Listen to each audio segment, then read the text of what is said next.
మహాగణాధిపతయే నమః. ఓం గురుభ్యో నమః. ఓం శ్రీమాత్రే నమః.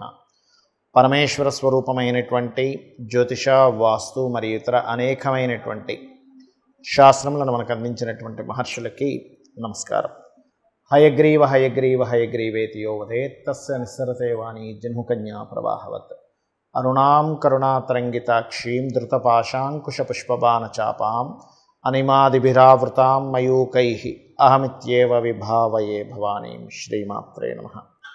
ప్రేక్షకులకి ఆ లలితాంబిక అమ్మవారి యొక్క అనుగ్రహం పరిపూర్ణంగా కలగాలని మనస్ఫూర్తిగా కోరుకుంటూ, మనం ఈరోజు చెప్పుకోబోయేటువంటి టాపిక్ ఏమిటి అంటే, ఒక్కొక్క జాతకులకి ఒక్కొక్క అంశం మీద సమగ్రమైనటువంటి ఆలోచన కానివ్వండి, సమగ్రమైనటువంటి దాని మీద ఆ సబ్జెక్ట్ మీద పూర్తి పట్టు కానివ్వండి, గొప్ప టాలెంట్ కానీ ఉంటుంది. ఆ టాలెంట్ ఏదైతే వాళ్ళలో ఉంటుందో ఆ అంశం మీద వాళ్ళు చాలా ఇన్డెప్త్గా ఆలోచించగలుగుతారు. ఆ ఇన్డెప్త్ ఆలోచన వాళ్ళని ఉన్నతం వైపు తీసుకువెళ్తుంది. ఇది గుర్తుపెట్టుకోండి. ఒక్కొక్క వ్యక్తికి చూడండి, ఒక మెడికల్ రిలేటెడ్ వాటి మీద నాలెడ్జ్ బాగా ఉంటాయి. ఇంకొక వ్యక్తికి మనం ఎంతవరకు అప్పు చేయాలి, ఎంతవరకు అప్పు చేయకూడదు, మన లిమిట్స్ ఎంతవరకు ఉండాలి. ఇంకో వ్యక్తికి పలానా వాటర్ రిలేటెడ్ సంబంధించిన దాని మీద ఉంటే, మరొక వ్యక్తికి ఇంకో దాని మీద ఉంటుంది. అంటే భూ సంబంధించిన దాని మీద ఎక్కడ ఇన్వెస్ట్మెంట్ చేస్తే బాగుంటుంది, ఎలా. అలాగే మన యొక్క జీవితాలు అద్భుతంగా ఉండాలి అంటే, మనం చేస్తున్నటువంటి నిత్యం మన జీవితంలో చేస్తున్నటువంటి ప్రయత్నంతో పాటు మనము ఎంచుకునేటువంటి ఎవరైతే ఎమ్మెల్యే ఉంటారో, ఎంపీ ఉంటారో, లేకపోతే సీఎం ఉంటారో, లేదా పిఎం ఉంటారో వాళ్ళని ఎంచుకోవడం వల్ల కూడా మన యొక్క జీవితాలు అద్భుతంగా సాగుతాయి. మన నిర్ణయాలు ఒక ఎత్తు అయితే, మనం ఎంచుకునేటువంటి నాయకుడు ఎటువంటి వాళ్ళని ఎంచుకోవాలి అనే దాని మీద ఉంటుంది. అయితే ఇందులో మనము ఒక్కొక్క వ్యక్తికి ఒక్కొక్క దాని మీద బాగా అవగాహన ఉంటుంది. కాబట్టి ఒక్కొక్క లగ్నం వారికి మేషం నుంచి మీనం వరకు, అదేవిధంగా ఒక్కొక్క రాశి వారికి దేని మీద బాగా అవగాహన ఉంటుంది, వాళ్ళు ఏ రూట్లో ఎటువంటి వారిని ఎంచుకుంటే బాగుంటుంది అనే విషయాలు మనం ఒక్కొక్క లగ్నరీత్యా మనం తెలుసుకుందాం. కన్యా లగ్నము, కన్యా రాశి. కన్యవారికి కనుక చూసుకున్నట్లయితే పర్టికులర్గా వీరికి మీకు దేని మీద సమగ్రమైనటువంటి అవగాహన ఉంటుంది. సర్వసాధారణంగా కన్యవారికి ఉండేటువంటి గొప్ప టాలెంట్ ఏంటి, కన్యా లగ్నం కానీ కన్యా రాశి వారికి కానీ చూసుకున్నట్లయితే మేనేజ్మెంట్ చేయడంలో మిమ్మల్ని మించిన వారు ఉండరు. ఏదైనా మేనేజ్ చేయగలుగుతారు. ఈ పని నేను మేనేజ్ చేయలేను, ఈ పని నా వల్ల కాదనేటువంటిది ఉండదు కన్యా లగ్నం. ముఖ్యంగా మేనేజ్ చేసే విషయంలో ఎవరో లక్షలో కోట్లో ఒకరు ఉంటారు, వాళ్ళకి బుధులు పూర్తిగా పాడైపోతే మనం వాళ్ళని బాగు చేయలేం కానీ తర్వాత సంగతి. బట్ మీకు మేనేజింగ్లో అద్భుతమైన స్కిల్స్ ఉంటాయి. అయితే మీకుండేటువంటి అద్భుతమైన మరొక స్కిల్ ఏమిటి, నాయకుడిని ఎంచుకునే విషయంలో మీరు ఎవరిని కరెక్ట్గా పట్టుకోగలుగుతారు, ఏ అంశం మీకు బాగా అర్థం అవుతుంది అని చెప్పి చూసుకున్నట్లయితే, ఇప్పుడు చూడండి, మనకి దేశానికి కానీ రాష్ట్రాలకు కానీ పట్టినటువంటి ఒక ఇబ్బంది ఏమిటి అని చెప్పి చూసుకున్నట్లయితే ఒకటే గుర్తుపెట్టుకోండి, అప్పు. విపరీతమైన అప్పులు చేసేయడం, విపరీతంగా పనిచేసేయడం. అరే అసలు రాష్ట్రం ఏమవుతుంది, దేశం ఏమవుతుంది, ఆ అప్పు ఏమైనా వాళ్ళ జేబులోంచి ఏమైనా కడతారా అంటే మన మీదే వేస్తారు, మన తల మీదే వేస్తారు. అంతే కదండి. మనమే నిత్యావసర వస్తువుల్లో రేట్లు పెరిగిపోతూ ఉంటాయి. మన శాలరీలు చూస్తేనే అక్కడే ఉంటాయి. 2 ఏళ్ల క్రితం ఏ 40,000 ఉందో ఆ 40,000 దగ్గరే తిరుగుతూ ఉంటాడు 2-3 సంవత్సరాలు అయినా కూడా. తీరా చూస్తే రేట్లు చూస్తే దానికి సగానికి పైన లేదా డబల్ కూడా అయిపోయిన ఛాన్సెస్ ఉంటాయి. అంటే ఎందుకు అవుతుంది ఇదంతా అంటే, మీకు సమగ్రమైన ఆలోచన ఎక్కడుంటుంది కన్యా లగ్నం వారికి అంటే, మనము మన నాయకుడిని ఎంపిక చేసుకునే విషయంలో తప్పు చేశాము. వీళ్ళని ఎంపిక చేసుకోవడం వల్ల ఇంట్లో ఇప్పుడు చూడండి, ఒక గృహం ఉంది, ఆ గృహంలో 4 వ్యక్తులు ఉన్నారంటే, ఆ 4 వ్యక్తులు ఇంట్లో దాచుకున్న డబ్బుని తీసేసుకొని వాడేసుకొని మళ్ళీ బయట నుంచి కొంత అప్పు తెచ్చుకొని చక్కగా జీవనం సాగించవచ్చు. కానీ తర్వాత అప్పు ఎవరు కడతారు? అలా కాకుండా ఆ 4 వ్యక్తులు కనుక సెల్ఫ్గా ఎంప్లాయ్మెంట్ని క్రియేట్ చేసుకొని మనీని ప్రొడ్యూస్ చేయగలిగితే అప్పుడు ఆ ఇల్లు బాగుంటుంది. ఎలా అయితే ఆ ఇల్లు బాగుంటుందో దేశం కూడా అంతే. చక్కగా అందరికీ ఆ వృద్ధని ఇదని పంచడం కాదు. అయితే ఇక్కడ మీరు బాగా అర్థం చేసుకుని పంచాలి. ఎవరికి పంచాలి? బాగా ఏజ్డ్ పర్సన్స్ ఉంటారు, ఒక 60 దాటింది, వాళ్ళు పని చేసుకోలేరు, అలాంటప్పుడు పంచాలి. అదేవిధంగా గమనించండి, ఇక్కడ వితంతువులు ఉంటారు, లేదా బాగా పేదవాళ్ళు ఉంటారు, వాళ్ళకి పంచాలండి. ఎందుకంటే వాళ్ళకి సపోర్ట్ చేయకపోతే దేశం దేనికి? ఈ యొక్క విధానం ఏదైతే ఉందో ఏ నాయకుడు కరెక్ట్గా చేయగలుగుతున్నారో మీరు బాగా ఐడెంటిఫై చేయగలుగుతారు.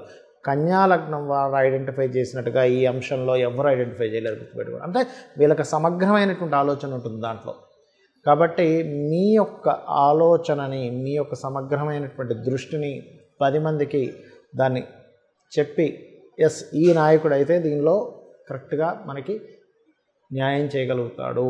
ఎందుకంటే పంచేటువంటి దీంట్లో అవకతవకలు కూడా జరుగుతుంటాయి. మేము ఆ ఫలానాది మేము రిలీజ్ చేసామంటారు, తెరవస రాజకీయ నాయకులు దాన్ని మోసం చేస్తూ ఉంటారు. కాబట్టి ఇక్కడ ఈ యొక్క విషయంలో మీరు అవగాహన పెంచుకొని అందరికీ పంచుతారని కోరుకుంటూ, బికాజ్ ఆఫ్ యథా రాజా తదా ప్రజ కాబట్టి రాజును మనం సమగ్రమైనటువంటి రాజును ఎంచుకోవడం వల్లే మనం మన దేశాన్ని కానీ మన రాష్ట్రాన్ని కానీ అభివృద్ధి పదం వైపు తీసుకెళ్ళగలుగుతాం. ఇక మీరు చేయవలసిన దేవతా ఆరాధన మీకు గుర్తుపెట్టుకోండి, 5, 6 అధిపతి శని అయినందుకు ఎప్పుడు ఏదో ఒక అప్పులు అవుతూ ఉంటాయండి, because of natural 6th lord. కాబట్టి అది మీరు దాని నుంచి బయటపడాలంటే ఓం అపర్ణాయే నమః అనే నామం ఎక్కువగా చేస్తూ ఉండండి.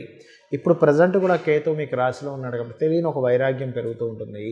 గణపతి ఆరాధన చేయడం, గణపతి ఆలయాలకు వెళ్ళండి, అనే విధాలా మీకు బాగుంటుంది. చాలామంది మేధావులకి ఎవరికి ఓటు వేయాలనేటువంటి అవగాహన ఉంది, కానీ ఇంకొంతమందికి అసలు ఎటువంటి వారిని ఎంపిక చేసుకోవాలనేటువంటి అవగాహన లేని వాళ్ళు కొంతమంది ఉన్నారు. వారి కోసం వాళ్ళు చాలామంది అడిగారు నన్ను, ఏమండి అసలు ఎలాంటి వాళ్ళని మనం ఎంచుకోవాలి, అలాంటప్పుడు అసలు ఏ అంశాలు చూడాలి అని చెప్పి చూసుకున్నట్లయితే మొట్టమొదటిగా గుర్తుపెట్టుకోండి, ఎప్పుడు కూడా ఒకటే, ఏమిటదంటే ఫస్ట్ అసలు రైతు, ఈ దేశానికి రైతు వెన్నెముక్క అంటారు. కాబట్టి రైతులకు ఎంతవరకు వాళ్ళు సపోర్ట్ చేస్తున్నారు ఈజ్ మోస్ట్ ఇంపార్టెంట్, గుర్తుపెట్టుకోండి. ఏ నాయకుడు అయితే పర్ఫెక్ట్గా సపోర్ట్ చేస్తాడు, అంటే పిచ్చి పిచ్చిగా పనిచేయడం కూడా కాదు, అర్థం చేసుకోండి. ఎవరైతే రైతు నిజంగా ఇబ్బందుల్లో ఉన్నప్పుడు ఎవరైతే అవగాహన వాళ్ళకి సపోర్ట్ చేస్తున్నాడో ఆ నాయకుడు నిజంగా దేశానికి ఉపయోగపడతాడు, గుర్తుపెట్టుకోండి. అదేవిధంగా వైద్య రంగ సంబంధించిన డెవలప్మెంట్స్, ఏ నాయకుడి ద్వారా డెవలప్మెంట్స్ పెరుగుతున్నాయి, ఏ నాయకుడు వైద్య రంగానికి సంబంధించిన వాటిలో ఎంత చక్కటి అంటే ప్రజలకు ఎంత చక్కగా దాని యొక్క అవగాహన కలిగించేలా కానివ్వండి. అదే రకంగా ఎన్ని మనకి అంటే ఫ్రీగా పంచిపెట్టుకుంటూ వెళ్ళిపోవడం అని కాదు అక్కడ అర్థం. అంటే ఎంత సమగ్రంగా ఆ ఫండ్స్ వాడగలుగుతున్నారు మెడికల్ రంగాలకు సంబంధించినటువంటి. అదేవిధంగా మనం ఏదైనా ఇప్పుడు ఇస్తున్నాము అలానే అప్పులు చేస్తూ పంచిపెట్టడం కాదు ఇక్కడ. ఎవరైతే అప్పులు చేయకుండానే మనం సంపదను సృష్టించివ్వగలుగుతున్నాము, ఎందులో ఇన్వెస్ట్మెంట్ చేయగలుగుతున్నాము ఈజ్ మోస్ట్ ఇంపార్టెంట్. ఎప్పుడు కూడా మన దేశ నాయకుడు కానివ్వండి, ఒక ఎమ్మెల్యే, ఎంపీ ఆర్ ఒక సీఎం కానివ్వండి, పిఎం కానివ్వండి, వీళ్ళందరూ కూడా ఇన్వెస్ట్మెంట్స్ ప్రజల యొక్క ధనాన్ని, ఎందుకంటే ఇదంతా మన డబ్బులు, మనకు ఎవరైనా పంచుతున్నారంటే కూడా మన డబ్బులే మనం పంచుకుంటున్నాం, మళ్ళీ మనం కడుతున్నాం ఆ రేట్లు పెరిగిన దాంట్లో. కాబట్టి ఆ యొక్క ధనాన్ని ఎక్కడ ఇన్వెస్ట్మెంట్ చేసి అది మళ్ళీ సంపదగా మార్చేటువంటి టాలెంట్ ఏ నాయకుడికి ఉంది. ఇంకా ముఖ్యంగా ఏమిటంటే యూత్కి ఎటువంటి ఇవి కలిగించగలుగుతున్నారు అంటే ఇవాళ రేపు ఏమిటి అంటే ఇవాళ యూతే రేపు దేశానికి వెన్నెముక లాంటి వారు. ఎలా అయితే రైతు ఎలాగో అదేవిధంగా యూత్కి ఎటువంటి సదుపాయాలు కలిగించగలుగుతున్నారు.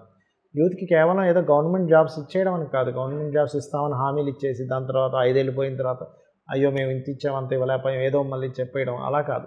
యూత్కి సెల్ఫ్ ఎంప్లాయ్మెంట్ ఎంతవరకు చేయగలుగుతున్నారు, సెల్ఫ్గా ఎంతవరకు గవర్నమెంట్ సపోర్ట్ చేయగలుగుతుంది.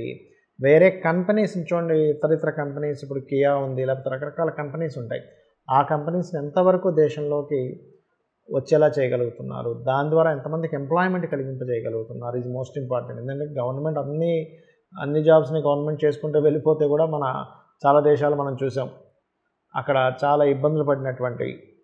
అలా అవ్వకుండా ఏ నాయకుడు మనకి చేయగలడు అనేటువంటి తెలుసుకోవాలి. అదేవిధంగా ఈక్వాలిటీ ఈజ్ మోస్ట్ ఇంపార్టెంట్. ఒక వర్గం వారికే పూర్తిగా సపోర్ట్ చేసేసి మిగతా వాళ్ళందరూ మనుషులు కాదన్నట్టుగా వాళ్ళకు మాత్రమే అన్నీ సమకూరుస్తూ మిగతా వాళ్ళకి ఏమి సమకూర్చకుండా చేసేటువంటి నాయకుడు కూడా మనకొద్దు. అందరికీ సమానంగా చూసేవాళ్ళు, అందరూ ఒకలాగే చూడగలగాలి, అందరికీ సమానమైనటువంటి హక్కులు ఇవ్వగలగాలి. అదేవిధంగా ఇవి కలిగిస్తూ దేశ రక్షణ కోసం మనం చూడండి, ఇప్పుడు మన యొక్క రక్షణా దళం ఎంతవరకు పటిష్టంగా ఉంది. ఎందుకంటే రక్షణ కనుక సరిగ్గా లేకపోయినా దేశం లోపల కావచ్చు, సరిహద్దుల్లో కావచ్చు, ఏ నాయకుడు ఉన్నప్పుడు మనకి రక్షణ కరెక్ట్గా ఉంది, మనం భయభ్రాంతులకు గురవకుండా ఉన్నాము అనేటువంటిది కూడా ఎంపిక చేసుకోవడంలో సమగ్రంగా మనం అర్థం చేసుకోవాలి. అదేవిధంగా ఎడ్యుకేషన్ సిస్టమ్, ఏదో స్కూల్స్ కట్టేస్తున్నాము, కాలేజీలు కట్టేస్తున్నాము అన్నట్టు కాకుండా సిస్టమ్ ఎంతవరకు మార్చగలిగింది అంటే, మనం చిన్నప్పటి నుంచి చదువుకుంటున్నప్పుడు ఆ చదువు సంస్కారాన్ని పెంచుతూ ఎట్ ఏ సేమ్ టైం మనకి విద్య ఎలా తోడ్పడుతుంది, వాళ్ళకి ఆ విద్యలో కూడా ఏదైనా ఒక నేర్చుకునేలాగా, అంటే ఏదో చదువుకుంటూ వెళ్ళిపోయామండి కానీ అది దేనికి ఉపయోగపడలేదు అంటూ ఉంటారు. అలా కాకుండా విద్యా వ్యవస్థలో ఎటువంటి మార్పులు తీసుకురావాలి, ఎటువంటి మార్పులు తీసుకురావడం వల్ల ఒక పిల్లవాడు పెద్ద అయిన తర్వాత తన సొంత కాళ్ళ మీద తాను నిలబడడానికి ఈ ఎడ్యుకేషన్ ఎంతవరకు తోడ్పడుతుంది అనే దాని గురించి. అదేవిధంగా ఇవన్నీ ఒక ఎత్తు అయితే జీడిపి అంటూ ఉంటారు. మన దేశ జీడిపి ఎంత పెరుగుతూ ఉంటే అంత బాగుంటుందని మన దేశం.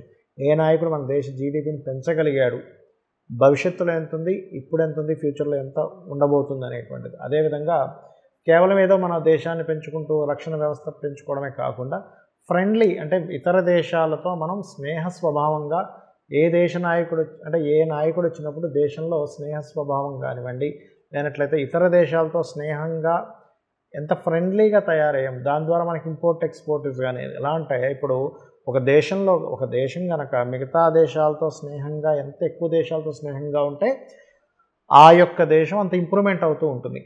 అలాగా ఏ నాయకుడు వచ్చినప్పుడు మనకి ఇతర దేశాలతో ఇంపోర్ట్ ఎక్స్పోర్ట్స్ ఎంత జరుగుతూ ఉంటే మనం తయారు చేసినట్టు వేరే దేశాల్లో అమ్మగలుగుతాం. ఎంతసేపు వేరే దేశాల్లో ఉన్నది మాత్రం మనం కొనుక్కుంటే మన దేశం పెద్ద దేశంగా ఉండిపోతుంది. అలా కాకుండా మనం ఎంత ఇంపోర్ట్ చేయగలిగితే, ఫ్రెండ్లీగా ఉండగలిగితే అంత పెరుగుతూ ఉంటుందండి. అలాగా ఏ దేశాలతో ఫ్రెండ్షిప్ చేయాలి, ఏ దేశాలతో ఫ్రెండ్షిప్ చేయకూడదు అనేటువంటి అవగాహన ఉండాలి ఒక నాయకుడికి. లేనట్లయితే ఇప్పుడు ఫ్రెండ్గా ఉన్నట్టుండి మనకే ఇబ్బంది పెడతాడు. కాబట్టి అటువంటి పూర్తి అవగాహన తెలుసుకోవడం. ఎందుకంటే ఈ యొక్క ఏవైతే ఎన్నికలు ఉంటాయో ఇతర దేశాలు కూడా ఈ నాయకుడు రాకపోతే బాగుందని అర్థం అంటే అటువంటి కుట్రలు పనేటువంటిది కూడా ప్రస్తుతం నడుస్తుంది. కాబట్టి ఆ యొక్క దేశాలతో ఎలా ఉంటున్నాడు ఏంటనేటువంటి నాయకుడు కూడా మనకు కావాలి. అదేవిధంగా డెసిషన్స్, ఇప్పుడు ఒక డెసిషన్ తీసుకుంటే ఈ డెసిషను మళ్ళీ కొంతకాలం పోయిన తర్వాత అయ్యో ఇది మనం తీసుకుంది రాంగ్ డెసిషన్, దీన్ని మార్చేసుకుందాం అని మార్చేసే నాయకులు, లేకపోతే ఏదైనా ఒకటి ప్రారంభిస్తే అది ప్రారంభించింది ఆగకుండా కొనసాగేటువంటి నాయకులు మనకు కావాలి ఇప్పుడు కూడా. అదేవిధంగా పాస్ట్లో ఎలా ఉంది, ప్రజెంట్ ఎలా ఉంది, ఫ్యూచర్ ఎంత డెవలప్ అవుతుంది అనేటువంటి ఒక క్లియర్గా ఒక ప్రణాళిక ఉండేటువంటి నాయకుడు మనకు కావాలి. అంతేగాని ఏదో దోచేసుకుంటున్నాము, తినేస్తున్నాము, ఏదో పంచిపెట్టేస్తున్నాము అనేటువంటి నాయకుల వల్ల మనకు ఒదిగేది ఏమీ లేదు. ఇది ఎవరైతే ఈ యొక్క అవగాహన అంతా క్లియర్గా మీరు ఎన్నికలు అయ్యే వరకు మీరు ఎవరైతే క్లియర్ చేసుకొని ఓటు వేస్తారో దాని ద్వారా మన దేశం బాగుంటుంది, మనందరము బాగుంటాము. ఆ యొక్క అమ్మవారి అనుగ్రహం మీ అందరికీ పరిపూర్ణంగా కలగాలని కోరుకుంటూ శ్రీమాత్రే నమః.